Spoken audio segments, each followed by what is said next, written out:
right here. Let's find the value of this x that will make this equation a true statement. So on the last one, we had to subtract from both sides. This one, I can see right away that I'm going to have to add to both sides. How do I know? Well, unfortunately, I'm a math nerd, so I've done a lot of math.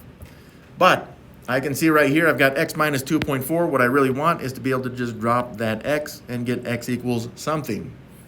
This also means that remember, this term is a negative 2.4. I need to zero that out, so that is what I will do.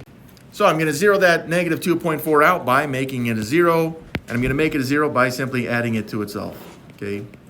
So remember, our objective, first part of that objective, let's make zeros. Okay, I did make that a 0, but notice I haven't shown it on the other side, so I need to do that as well. If you do it to one side, you must do it to the other side as well. And what is negative 2.4 plus 2.4? It's 0. Now again, please don't mistake that for me circling that part. It's not a circle, it's a 0. There is a difference.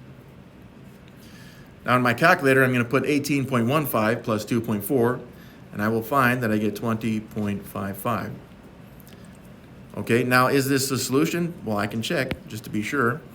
If I replace this x with 20.55, then I can see what I get. So there's my question mark. And in my calculator, I type in 20.55 minus 2.4. When I push, let's say before I push enter. Before I push enter, I'm expecting to see 18.15, and I do.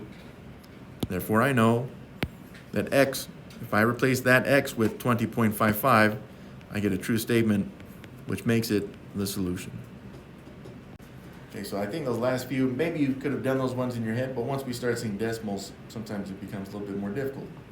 So principles of equality are used. Whatever you do to one side, you must do to the other side of the equal sign.